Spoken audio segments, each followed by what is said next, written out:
Desde el vamos he considerado que Egghead es un arco paralelo a Shabondee, y es increíble cómo a medida que nos acercamos a su posible final, ese paralelismo se refuerza, pero de una manera emocionante.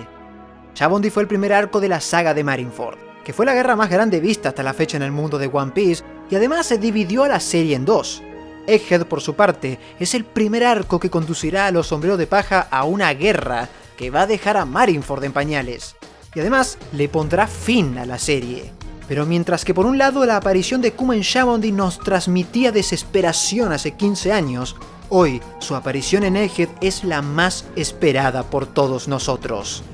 E independientemente de cómo salgan de Egghead, los Sombreros de Paja eventualmente tendrán que llegar a Elbaf, pero ahora sabemos que lo harán cargando en sus espaldas con el peso de una historia con la que tendrán que lidiar desde este momento en adelante y que no podemos pasar por alto.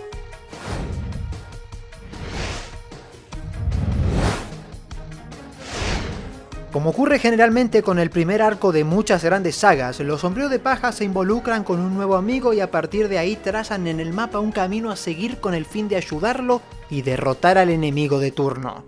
Pero en este caso no estamos hablando de cualquier primer arco o de cualquier enemigo de turno. Estamos hablando del último primer arco que veremos de One Piece en nuestras vidas y el último enemigo a derrotar. Es la saga final y ese enemigo es el gobierno mundial.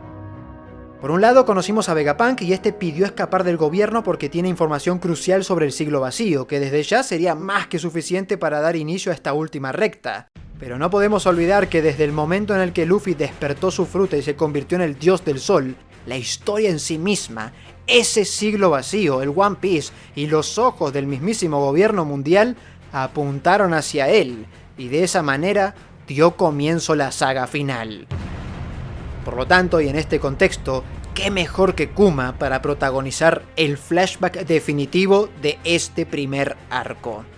A lo largo de la trama hemos ido presenciando flashbacks cuyos protagonistas, generalmente figuras que vivieron en el pasado y que ya fallecieron, se han vuelto rápidamente los favoritos de muchos, ya sea por su honor, por sus acciones o por su bondad. Lo que hicieron en vida y por lo general el motivo que los llevó a la muerte es algo muchas veces admirable y permite contextualizar el presente de la obra y entender por qué las cosas están como están, por qué hay gente que no los ha olvidado o por qué algunos buscan cobrar venganza por ellos. Sin embargo, con Kuma la historia es un tanto diferente. Lejos de ser alguien del pasado, es contemporáneo a nosotros mismos y lo hemos visto compartir el mismo escenario con los Sombreros de Paja desde hace más de 10 años.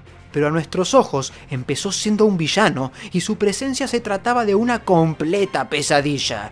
Fue el responsable de que los Sombreros de Paja se separen y en aquel entonces significó un quiebre jamás pensado en la banda. Pero al igual que sucedió con todos esos personajes míticos como Fisher Tiger, Oden o Noland, conocer las intenciones de Kuma es lo que nos permite ver hacia el pasado con otra perspectiva. Una perspectiva que a medida que nos adentramos más en su corazón, más nos damos cuenta de que lo que vio en Luffy tuvo que ser revelador. Kuma es un pastor devoto al dios del sol, una figura que el gobierno ha querido esconder durante 8 siglos. Y como dije la vez pasada, él llegó a Thriller Bark y se encontró con un pirata que le devolvió la alegría de ver el sol a personas que fueron sometidas a vivir en la oscuridad, justo después de declararle la guerra al gobierno mundial. Y teniendo la misión de liquidarlo, lo curó, lo dejó con vida, para más adelante enterarse de que ese mismo pirata no titubeó al decidir golpear en la cara a uno de esos malditos dragones celestiales. Algo que nadie en este mundo, ni siquiera Dragon, su compañero, líder e incluso ídolo, se ha atrevido a hacer. Y es que adentrarnos en el pasado de Kuma nos permite ver con sus propios ojos lo que significa, de verdad, ser un esclavo. Cuando Dragon se preguntaba qué fue lo que atestiguó Kuma en la Tierra Santa, nos transmitió a nosotros mismos esa pregunta, y hoy, este flashback nos da una respuesta tan oscura como desgarradora, y nos invita a repudiar muchísimo más al gobierno como tal. Y es que el gobierno siempre estuvo en nuestra mira y siempre supimos que algún día llegaría el día de verlo caer. De igual manera, al llegar a Shabondi y enterarnos de la existencia de los dragones celestiales, nos sumergimos en temas más delicados como la esclavitud, y de ahí en adelante, cada vez que volvieron a aparecer o se nos dijo algún nuevo dato sobre ellos, más asco les teníamos. Sin embargo, y aunque dábamos por hecho que ciertas atrocidades no iban a ser mencionadas por tratarse de un manga generalmente para chicos, el pasado de Kuma terminó por sacar a flote la verdadera naturaleza que los compone. Mientras los más libres hablan sobre el lujo de ser recordados como una forma de no morir, hay otros que lo que más desean es la muerte. El genocidio y los esclavos de alquiler son moneda corriente entre los nobles. Asesinar es un deporte y el sufrimiento de otros su regocijo. Ser alguien normal y no pagar el tributo celestial te convierte en una basura. Y pagarlo te obliga a desatar guerras, pasar hambre y aún así seguir siendo una basura. El flashback de Kuma nos pone frente a los ojos una problemática del mundo que si bien ya existía, hoy ya no podemos ignorar. Ya no podremos dar un salto a la siguiente isla y dejar todo este asunto para más adelante. Porque la persona más noble que hemos conocido en esta historia, la más humilde, el mejor padre con el que podríamos cruzarnos, capaz de sufrir eternamente con tal de ayudar, alguien que lo único que se merece es la felicidad, es lamentablemente al mismo tiempo la persona que más sufrió por culpa del enemigo de turno. Y como si fuera poco, de entre todas las personas que habitan en este mundo, los sombreros de paja son los que más están en deuda con esta persona. Ya no estamos hablando de personajes que buscan venganza por lo que le hicieron a su líder o salvador y le piden ayuda a Luffy y a sus compañeros para lograrlo. Estamos hablando de la propia tripulación de Luffy debiendo su vida al protagonista de este flashback. Ni bien volvimos del timeskip, Franky se refirió a Kuma como el más grande aliado que han tenido. Y si bien a estas alturas tenemos a grandes personajes como Pedro, capaces de sacrificarse para que Luffy siga avanzando, en este mundo sabemos que hay algo mucho peor que morir. Y eso es ser condenado a la esclavitud. Kuma desafió al gobierno incontables veces, pero en Shabondi rompió uno de los mandamientos más sagrados. Protegió a aquel que arremetió contra la vida de un dragón celestial. Algo que, como vimos en este mismo arco, se paga con la muerte.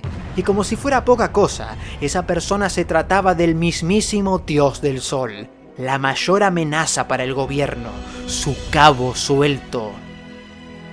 En este arco se sientan las bases de lo que ocurrirá de ahora en adelante. Los Yonkous se movilizaron, conectamos el origen del ejército revolucionario con la tragedia de Ohara. Vegapunk nos habló del origen de las frutas del diablo hasta ahí nomás y nos anunció que la mítica tierra de los gigantes esconde toda la bibliografía sobre el siglo vacío.